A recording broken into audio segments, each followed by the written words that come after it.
আসসালামু আলাইকুম। বাঙালি কান কিচেন থেকে আপনাদের সবাইকে স্বাগতম। আশা করছি ভালো আছেন। আজকে আমি একটি নতুন রেসিপি নিয়ে এসেছি, তোকমার পুডিং।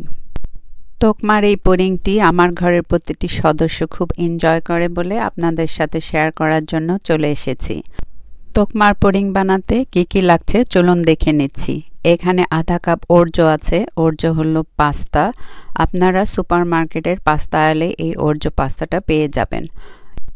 ইন কেস যদি এই পাস্তাটা আপনারা নাই পান তাহলে পোলাওর চাল দিয়েও চলবে, বাট আমি পাস্তাটাকেই বেশি প্রেফার করব। পাস্তা রান্নার জন্য এখানে আধা লিটার দুধ নিয়েছি। দুধের মধ্যে আমি এখন সেই ওরজোটা ছেড়ে দিচ্ছি। 4 চামচের 8 ভাগের 1 ভাগ লবণ। এখন এই দুধের সাথে পাস্তাটা কন্টিনিউ নাড়তে হবে, না নাড়লে নিচে দলা পেকে যেতে পারে। যেহেতু পাস্তাটা ময়দার তৈরি, এর জন্য আমাদের কন্টিনিউ নাড়তে হবে। নেড়ে এটাকে ঘন থকথকে একটা পুডিং তৈরি করে নিতে হবে। দেখতেই পাচ্ছেন ঘন থকথকে দেখাচ্ছে। এই রকম পাতলা থকথকে পাস্তাই আমাদের দরকার। চুলাটাকে বন্ধ করে দিয়েছি, এর চেয়ে রান্না করলে ঘন হয়ে যাবে। এখন আমি এই পাস্তাটাকে দুটো বাটিতে সমান ভাগে ভাগ করে নিচ্ছি।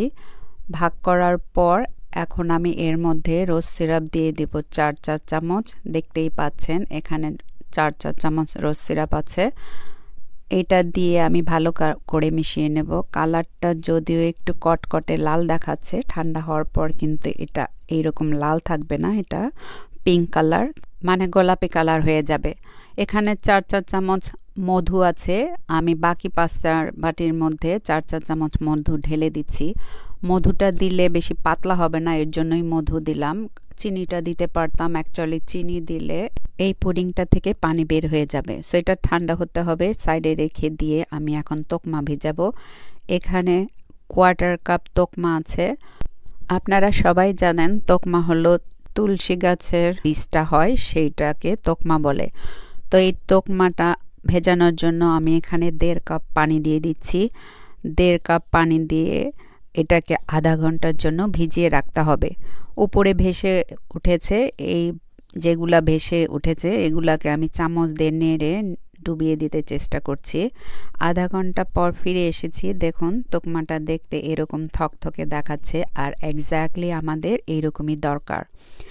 এই তোকমাটা মিষ্টি হওয়ার জন্য এখানে 2 টেবিল চামচ মধু দিয়ে দিচ্ছি। মধুটা দিয়ে একটু ভালো করে মিশিয়ে নেব। আমাদের পুরো তোকমাটা একটু মিষ্টি হতে হবে। এখন সাজানোর জন্য আমি এখানে সব রেডি করে রেখেছি। দেখতে পাচ্ছেন এটা মধু দিয়ে পাস্তা। এখানে রোজ সিরাপ দিয়ে যেই পাস্তাটা মেখেছিলাম, এখানে 2টো আম নিয়েছি, মিষ্টি আম অবশ্যই, আর এখানে তোকমাটা আছে। আমের কথা বলতে গিয়ে একটু বলে নেই, আমটা যদি আঁশ মুক্ত হয় তাহলে বেশি ভালো হয়। তো সাজানোর জন্য এখানে একটি 10 আউন্সের কাপের মধ্যে আমি প্রথমেই সেই রোজ সিরাপের পাস্তাটা দিয়ে দিচ্ছি। রোজ সিরাপের পাস্তার পর এখন আমি তোকমা দিয়ে দিচ্ছি। যেই পরিমাণে বানিয়েছিলাম সবগুলো উপকরণকে আমি 4টা ভাগে ভাগ করে নিয়েছি। এখন এর উপরে মধু দেওয়া পাস্তাটা দিয়ে দিচ্ছি। মধু এমনভাবে দিতে হবে চেপে চেপে যেন কোনো ফাঁকা না থাকে। সবার উপরে দিয়ে দিচ্ছি সেই আমগুলোকে আমি ছোট ছোট কিউব করে নিয়েছি, দেখতেই পাচ্ছেন। আমটাও আমি চেপে চেপে দিয়ে দিচ্ছি। দেখুন কতটা সুন্দর কালারফুল লাগছে। এখন এখানে রোজ সিরাপের বোতল আছে আমার হাতে। এই রোজ সিরাপটা আমি আমের উপরে সুন্দর দেখানোর জন্য একটু ঢেলে দিচ্ছি। দেখতেই পাচ্ছেন অসাধারণ লাগছে, খেতেও কিন্তু অসাধারণ। আমি যেই পরিমাণ উপকরণ নিয়েছিলাম তাতে 10 আউন্সের কাপের 4টি কাপ সাজিয়েছি, দেখতেই পাচ্ছেন। এখন আমি একটু ভেতর থেকে আপনাদের দেখাচ্ছি। দেখতেই পাচ্ছেন ভেতরটাও শক্ত হয়ে যায়নি, পুডিংটা লুজ আছে। খেতেও কিন্তু চমৎকার, অসাধারণ মজা। বাসায় অবশ্যই ট্রাই করে দেখবেন, আর রেসিপিটি যদি ভালো লাগে অবশ্যই কমেন্টের মাধ্যমে জানাবেন।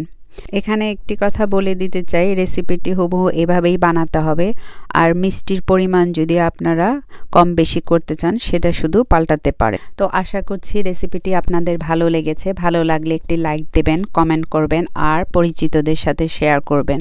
আর যদি নতুন হয়ে থাকেন তাহলে অবশ্যই অনুরোধ রইল সাবস্ক্রাইব করার, পাশে থাকা বেল আইকনটিও বাজিয়ে দেবেন, তাহলে পরবর্তী ভিডিওগুলো পৌঁছে যাবে। আমি নিশু, ইনশাল্লাহ ফিরে আসব নতুন কোনো রেসিপি নিয়ে। আপনারা সবাই ভালো থাকবেন, সুস্থ থাকবেন, আমার ও আমার পরিবারের জন্য দোয়া করবেন। আল্লাহ হাফেজ।